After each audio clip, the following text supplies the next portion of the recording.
stood behind the commander by a few paces in the muddy trench. The lower's ears perked up at the comment. There was only one answer he could think to give. Because they're humans, sir? He replied cautiously in a servile tone, not sure if that was even a question his high wanted answered. The commander stopped staring through the periscope, turning half towards the lower, muzzle formed into an ugly snarl, and his pointy ears flattened in anger. I know that, you useless runt. We've been fighting these creatures for 3 stupid fucking years now. Apologies, sir. It's 5 years, actually, Superior Commander. The lower nervously replied, causing the stressed commander to fully turn away from the periscope, looking ready to give his subordinate another grilling.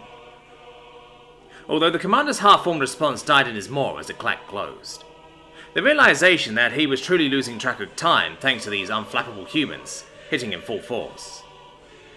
He'd been on this accursed planet, that even the humans called dirt for some reason, for nearly his entire military career so far. Dealing with an enemy like the humans is absolutely not what he expected when he signed up. He only let out a sigh in response in the end, shaking his head while turning back to the periscope to continue surveying the scene in the distance of a ruinous, rubble-strewn city. The lower visibly deflated in relief as his higher resumed his observations. The commander watched as distant explosions flashed among the city, then a few seconds later, thumped as the shockwave reached them. They were pulverizing rubble into smaller pieces of stone at this point. The commander glumly thought at how much longer it would be until they turned the city into dust. Surely it would be soon. There couldn't be a single brick that remained in one piece left out there. He couldn't help but wonder what the point was. What would they even gain from capturing such a pile of useless rubble? What was it again that the humans called this part of their dirt planet?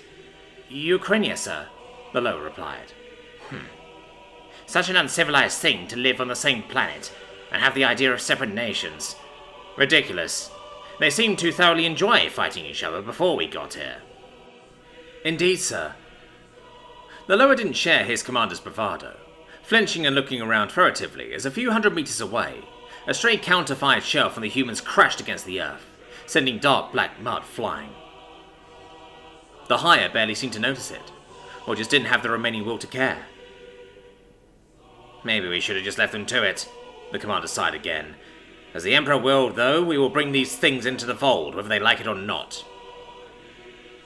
The lower didn't reply to his commander's off-the-cuff statements. Such an expression of doubt, even as mild as it was, would have been considered treason just a few years back, so with wide alert eyes he kept his maw thoroughly shut. The commander half turned away from the periscope again, looking like he'd made a decision.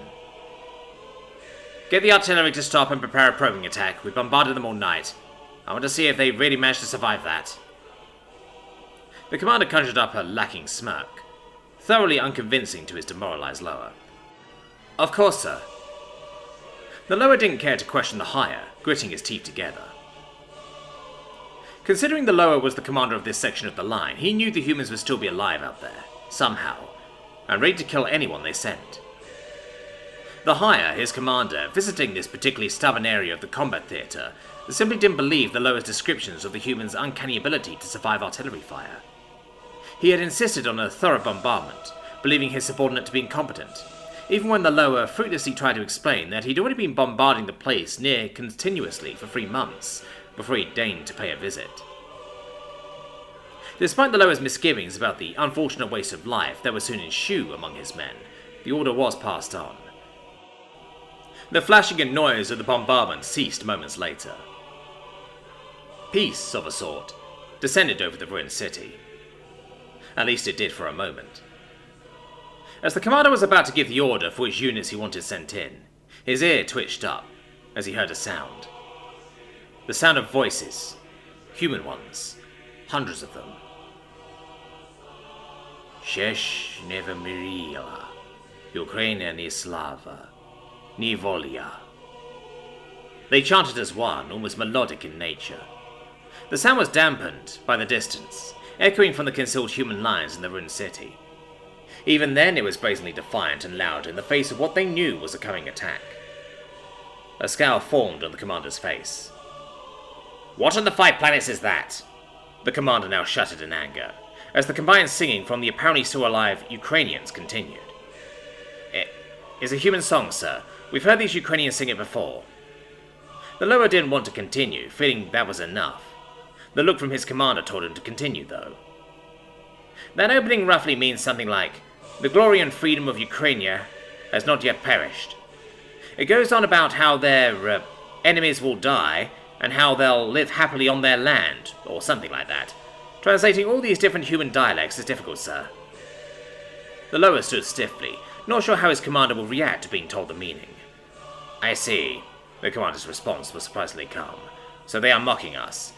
No, sir. It's different to that. It's a form of motivation.